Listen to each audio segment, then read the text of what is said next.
of the other areas that, well, the political divide in the UK is traditionally Labour in the north and Conservatives in the south.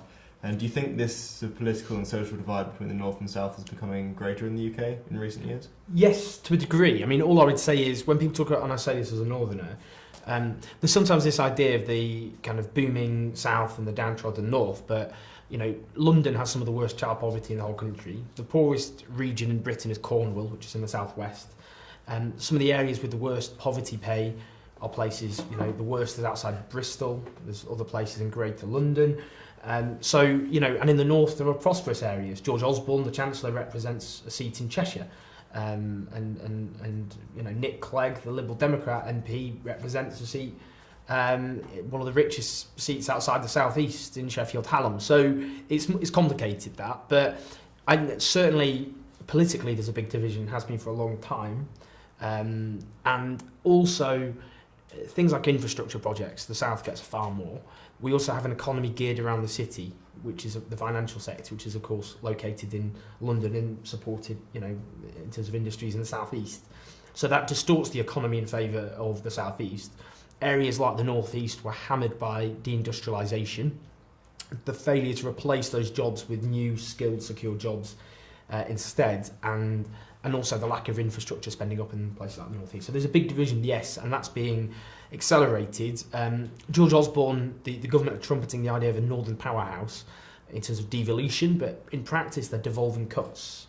I want a true federal Britain where you have power devolved but still redistribution of wealth and power. You can't have a situation where the northeast has to raise its own taxes because obviously, and then spend the taxes it itself raises, because obviously the northeast is far poorer than the southeast, so they'll just accentuate these regional divisions. So yeah, you know, definitely those divisions are there. They're being widened, but the danger is for the Labour Party more than the Conservatives, I think, is UKIP, who are waiting to kind of in many working class northern seats to displace Labour, and that's a huge danger we can't forget.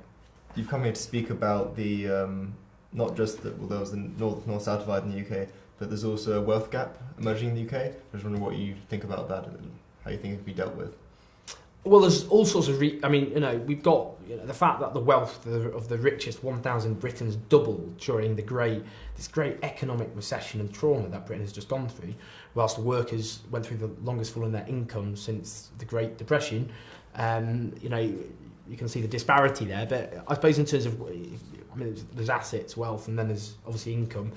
In terms of assets, obviously, you have a situation where people who, through good fortune rather than effort, are sitting in properties which have massively increased in value, whilst others are private renters who don't own their own house, and home ownership has declined in Britain since 2000. It peaked in 2003.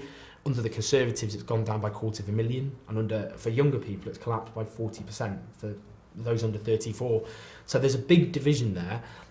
I'd argue that we need a new progressive tax to take that into account, a land value tax, so you tax on the basis of the value of the land, and that would mean, I think, it would take into account people who are becoming enriched just because they're sitting in an asset which is becoming, because they live in a desirable area. You know, they haven't done anything to contribute to that, because we need to deal with that, because we're having a big, as you say, huge wealth division where some people are stuck private renting, being ripped off by private landlords, whilst others are sitting in properties which give them this huge amount of wealth, and that's a big disparity, and it means younger people can't get on the property ladder because house prices are so high.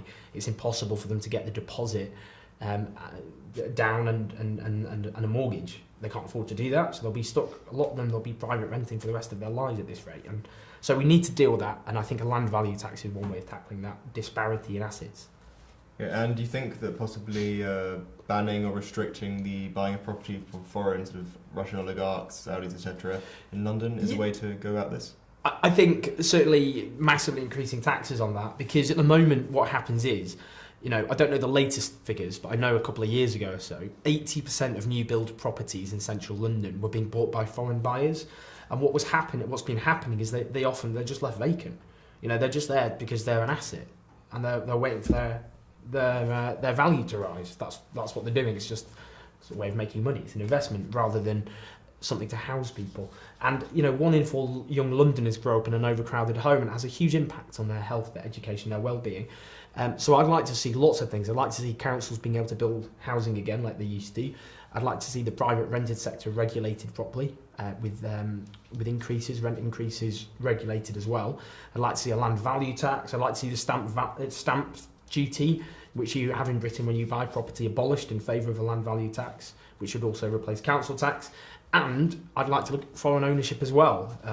Not just foreign ownership, and that is an issue which inflates property prices, making it very difficult for people to live in inner London, and also leaves them vacant.